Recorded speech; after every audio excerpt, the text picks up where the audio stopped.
Please welcome Eli Tene.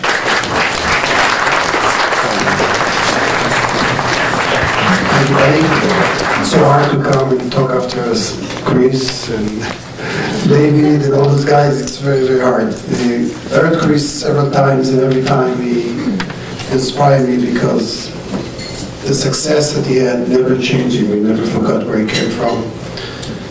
I've seen him crying when he talks about his father. And again, when you are such a human being above your success, I think that's really something that we all should look for. Be success, but don't forget where you came from.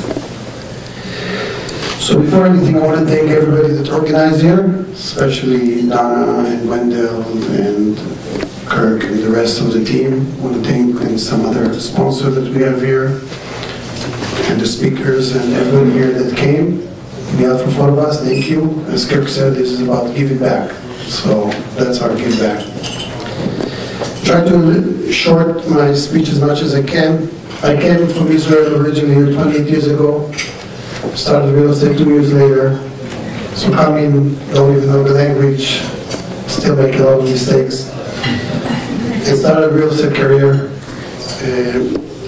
1988, 89, 90, joined with Gil Priel, my partner here. And we started right away with short sales and realty at a time that when we called the bank, they didn't even know what a short sale. I mean, we were calling countrywide and telling them short sale, said short sale, and we talked to, there was no loss mitigation or anything like that. So this is how far we go. During that 7 years, from 1990 till 97, we did over 1,000 short sale. We can tell you 92% success on the short sale we took. And that brings me to words that I hear from people here. System, determination, creative, unique, and above all, working very hard. So if you're not ready to work very hard and sacrifice, as Chris said, it's not going to happen. So hopefully those kind of words will be when you come out of here, and maybe a lot of you already have that, but you need to know that. It's easy to dream, it's easy to want to be success, but beyond that, if you're not willing to work hard for it, it's not always going to happen. 2007, we had a partnership that we did with Michael Bell's private money on lending, and at the same time we were completely ready for short sale nationwide.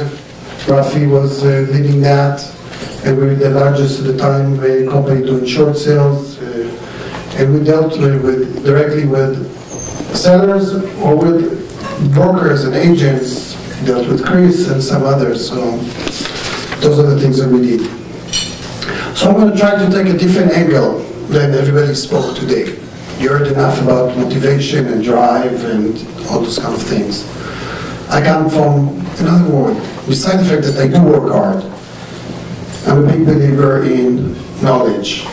And I think that if you want to do a deal, always in my life when I did a real estate transaction, I managed to be known. If I was representing the buyer, I knew better than the selling agent about this property.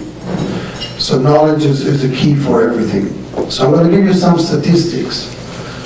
And the idea behind that is for you to maybe get a direction of what you want to do, understanding what kind of market we're in at the moment. When we did in 2007, we opened in 2006, 2007, the short sale. It was after a year and a half work. At the time that I started in 2005 talking about short sale, people told me, I'm crazy, I'm dreaming. So it's about statistic. You need to think, you know, where you are and what's going to be. So we know that homes prices increased from last year 9.3%. That's probably the best news you're going to hear today. Zillow projects 3.4% increase in prices for 2015. Page projects a flat or negative 1.5% in 2015. And I want to tell you why. We still have close to 10% of the homes that have negative equity, which is lower than the national market. Almost 8% of the homes are delinquent still. Okay, there's a lot of homes in Los Angeles. All cash buyers. We all know when we made offers, and it doesn't matter if you're commercial or residential, you're competing with all cash. How frustrating it is if you didn't have that client. So right now in 2014, 24% of the transactions were all cash, but this is down from 33% in 2013. At the end of this quarter, 18.6% more homes are more on the market than last year, so there are more listings. In September, 37% of the homes had a price change just in September. Okay, sales in general are down this October from last year. Just 12% of the homes, of the home sales in September are by investors, compared with 19% the year before. First-time home buyers, and this is important, they still and consistent 30% of the market. Again, when you think what you want to do, remember 30% are first-time home buyers. REOs, they sell, 50% of them sell in all cash. So when you compete on REO, if you don't have all cash, you need to know. And the last thing is, Chinese home buying in the US are up more than 70% to 22 billion between March 2013 and April 2014. Now what's important to know is that California is the biggest for the Chinese, accounting for a third of the purchases. Now, I don't know how much we see them here, they're more in Arcadia and those areas, but they're going to come here. Something a little bit for the commercial. Multifamily. As many as the building, it's not enough for the amount of people that we will need them. So it's very solid to think that rents will go up 8% in the next 2 years. Total invested in commercial in Los Angeles and Orange County, over $30 billion in 2013. What's interesting is the highest before was 2007, just before everything fell down. It was 38 billion.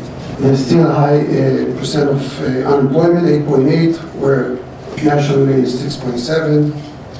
And commercial-wise, Los Angeles perceived to be still a bargain by many investors outside of Los Angeles. So bottom line, we have more listings, less investors, and less cash buyers. More foreigners than buyers to be considered, and we need to worry a little bit about the interest rate in the future.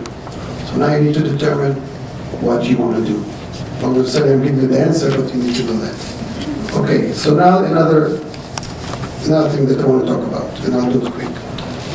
If you're an agent, you know, the jump from agent to investor is possible. It's all about you. If you work hard, if this is your niche, if you find opportunity that somebody else can make money, you can be part of it. And that's something that you need to remember and should be part of your strategic plan. Okay? One thing that always remember, and for me it was always there, and I'm sure, Chris, for you the same way, in long run, always put the investor or your buyer best interest before you. I never did a deal that I felt I didn't disclose or give the buyer or the seller everything that's on the table. Doesn't matter if it was something that would be a deal killer. Okay, going to some tools that I'm using that helped me in the past. One is I'm reading a lot. I like to know what's going on. So I'm using a program called Flipboard. All the trade magazines there. The most I like are the Business Review. It's a great program. Once a day, 10 minutes, and you know everything that's going on. You decide what you want to know. I'm great in keeping in touch. Your Outlook or Salesforce or any other way. Every day it's possible if you're a client or anybody you know. People get from me calls for birthdays sometimes and they don't even remember who I am. So I'm telling you, I'm talking to somebody and say, yeah, I can't go, today's my birthday. Right there, it's in my Outlook.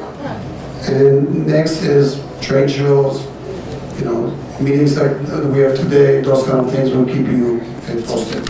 Last, I just put together some of the things that I feel are very important for success You can have some of them, you can have all of them. But I think all of them really goes to the same thing that Chris said, your integrity and your name and who you are.